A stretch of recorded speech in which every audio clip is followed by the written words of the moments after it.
What is Trump, under his policies, how did it benefit your life? Are you work? Are you retired? I mean... No, I'm disabled. I have a broken plate in my back. And it really bummed me because during COVID, I was supposed to get my third surgery and have it fixed. And when the doctor, a very big specialist, went to fix it, he said, "Where's your Medicaid?" I said, "What do you mean, where's my Medicaid?" "Well, they took my Medicaid."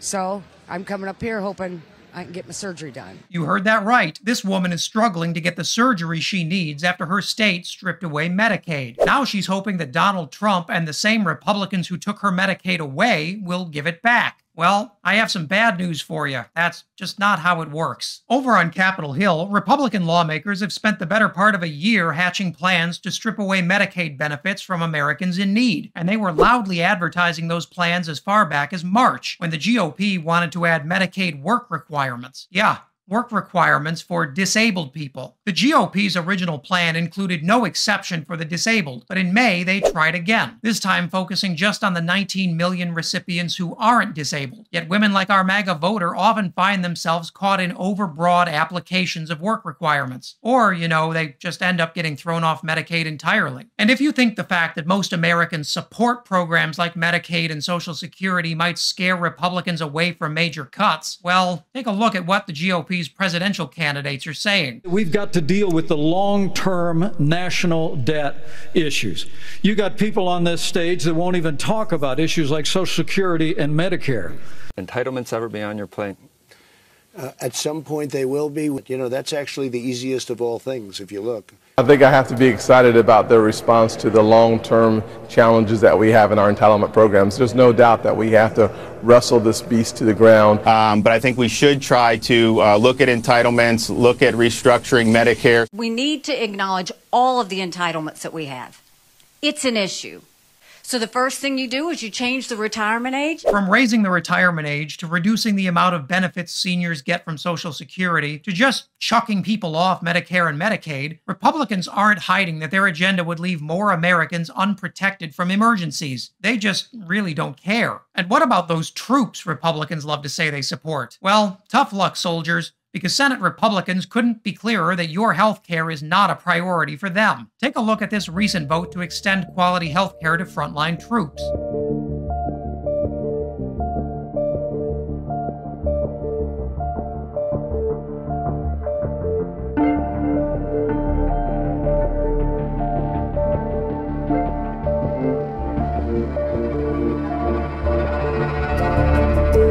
The real insult here is that some of these Republican no votes are actually veterans themselves. But why should they care when they have all that Senate health insurance? Though I have to admit, fist bumping over a vote that will lead to more dead veterans really is about as low as you can get. There are three groups most directly hurt by Republicans' latest push to cut social services: women, veterans, and minorities. And would you believe it? Those are exactly the three groups Republicans say they need if they want to hold the House in 2024. Whoops. According to CNN, Republicans are openly banking on a flood of women, minorities, and veterans going to the polls for the GOP next year. That's going to be a lot harder when those people find out their health care is reduced or just gone entirely, and that Republicans are cheering each other on for even more cuts. So much of the Medicaid budget goes toward funding of nursing homes.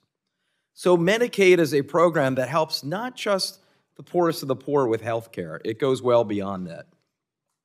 This Republican partisan budget also includes $1 trillion in cuts to income security programs like SNAP and TANF.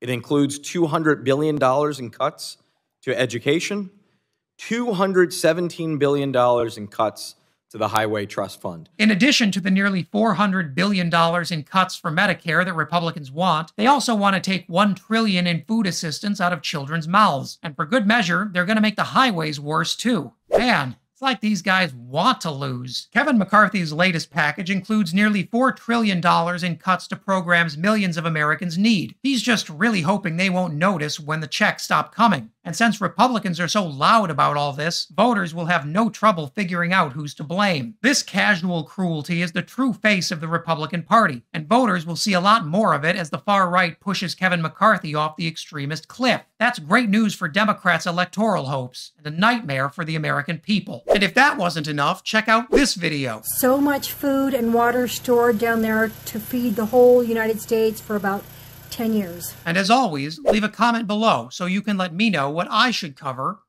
next.